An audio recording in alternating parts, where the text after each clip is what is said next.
and give out his best at all times.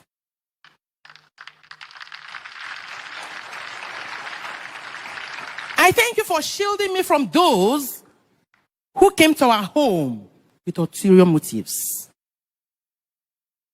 And because you could not give in to their ill desires, they are bent on soiling your noble names. Yet, you were undeterred. I thank you for being you, TBJ, my love. You are unique in every sense. That's the man who does not understand the word impossible. He doesn't understand the word impossible. And above all, I thank you for using your life, spending your life on things that will outlive you. We will keep the fire burning. We will keep your dreams alive by God's grace.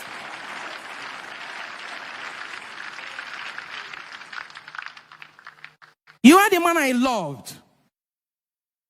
I was proud. And forever, I will be proud to be your wife.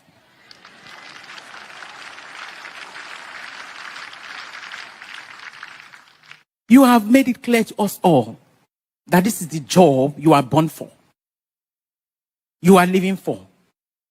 And you will die for. Though you are not dead, I know that. You are not dead. But this you did on your last moment on earth. Your passing was so peaceful. Yes, it was so peaceful.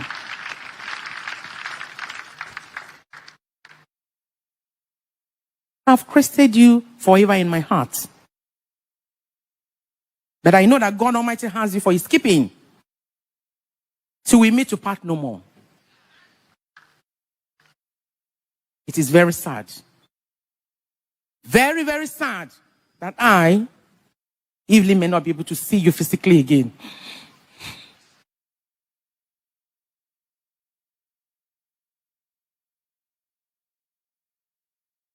The children may not be able to see you physically.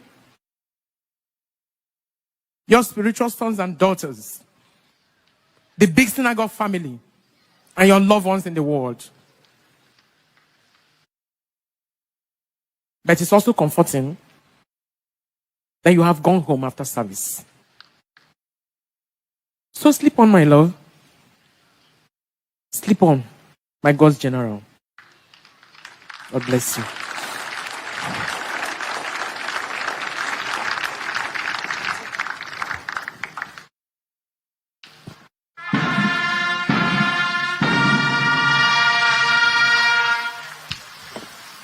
Good morning, everyone. Good morning. I'm so proud of my dad, TB Joshua. Dear Daddy, it's hard to put in words how remarkable a person you are. I had the good fortune of having you as a father who sowed the seed of imperishable values of hard work, discipline, generosity, and a host of other virtues too numerous to recount. I remember the countless times you called me in boarding school, asking me about my favorite subjects, how my exams went, and for some reasons, asking me to predict what I think I got in every test.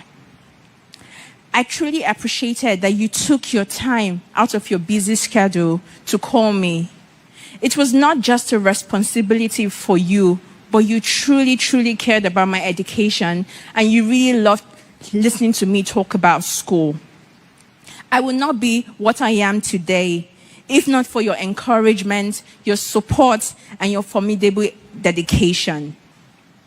You emptied yourself for your family and served humanity. Practically everything I know about the love of God, I learned from you. From a tender age, I was excited and eager to hold the microphone for my dad every Sunday service. And after every Sunday service, he kept on asking me, how is the service today? And he told me that the work of God is so beautiful to do. This became really part of my growing up experiences with him.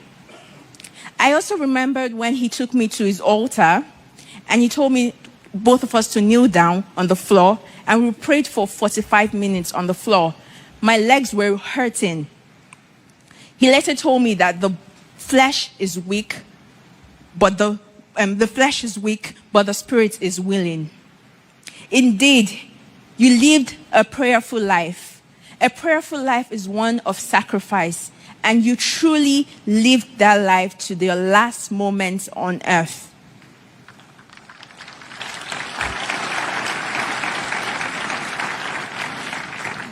I am in awe of your love and fear of God. And I really truly understood that at a very young age, my dad would give his time, his dedication for this work. I would truly miss your conversations with me on a daily basis about life and moral. Daddy, as it was typical with you, your conversation always retained a sense of humor and mystery. If anyone lived a fulfilling and yet deliberately enigmatic life, it was you. I will truly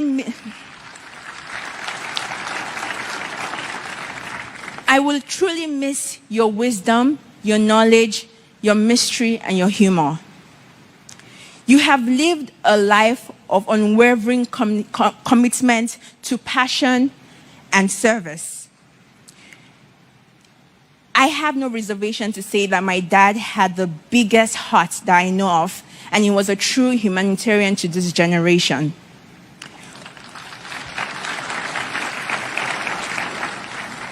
What a feat you have left for all of us to live up to. I'm still surprised to hear about all the condolence messages from people around the world concerning your compassion. Even some people I've never met in my life, they all testify to your compassion and your humility. What a life you lived, such a legend and an exemplary light.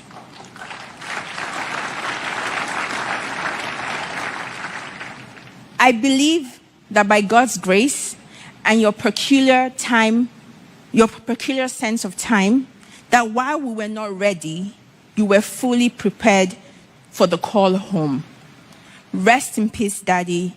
Your loving daughter, Sarah.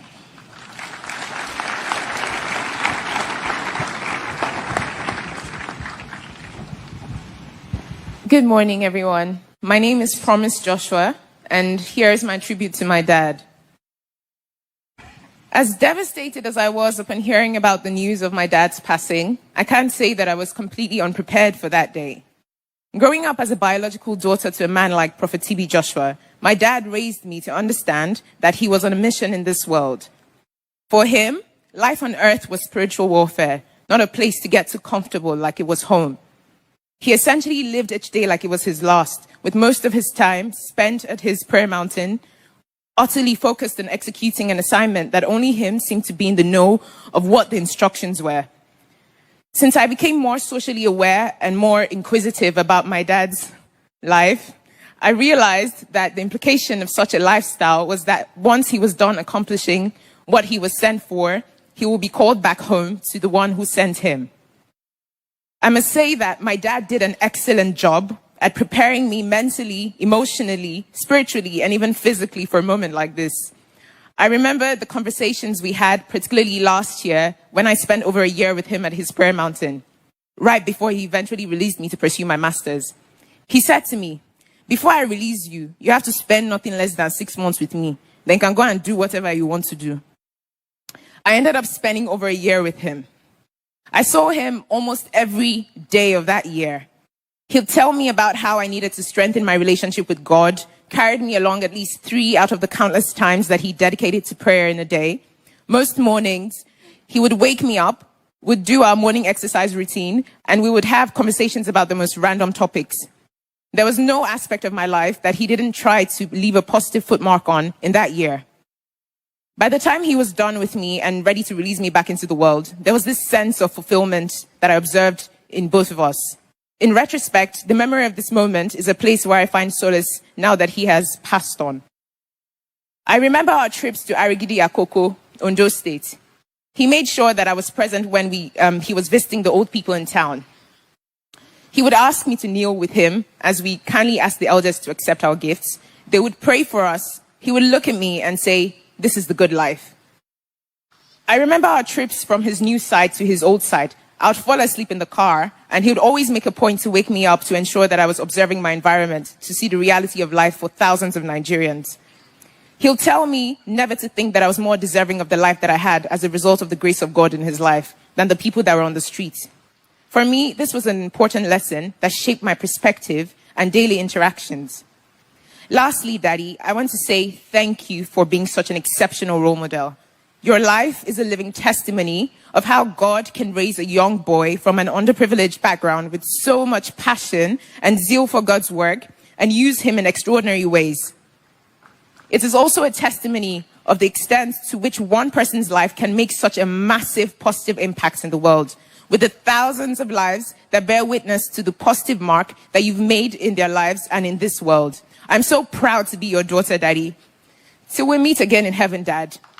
From Pom Pom, as he usually calls me, your twin.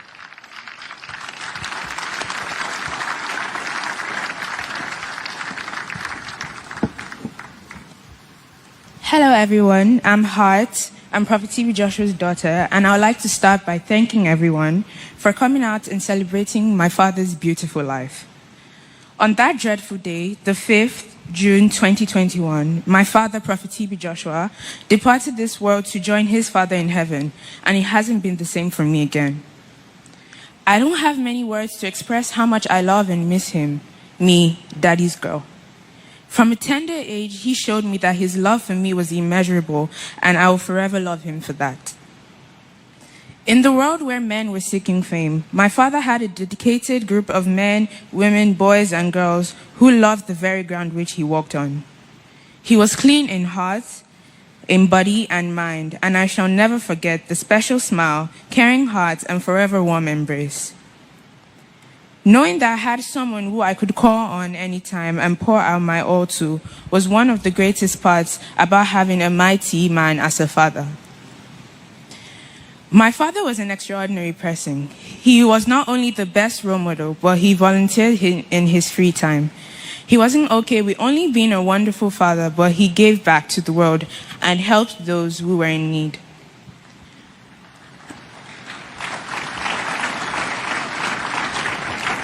As we may all know, my father's notable feature was his charisma.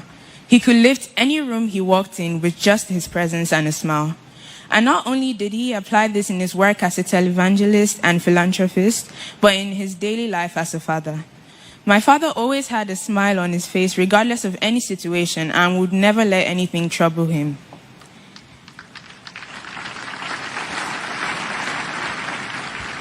He was a jovial man, full of fun and laughter. He played uncountable jokes with me and my sisters, and sadly is leaving a hole in our hearts, which no one can fill. One of my favorite memories with my dad was the time where he got me my first bike. I was elated and bouncing with joy. I had been pressuring him countless times for a bike, but he pushed me aside, so I guessed he didn't want to get it from me. I tried my best to make him aware of the fact that I was angry by making odd faces in front of him. He was provoked by the fact that I was provoked by the fact that he would hug me irrespective of the tantrums I threw and still show me all the love and attention he did. So on the day I saw the big, beautiful purple bike in front of the car which had just dropped it, I ran directly to his room and gave him a big hug, showering him with thanks.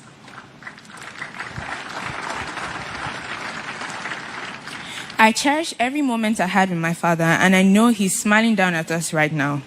I am saddened that death took him away from us, but God said, in all things we should give him thanks.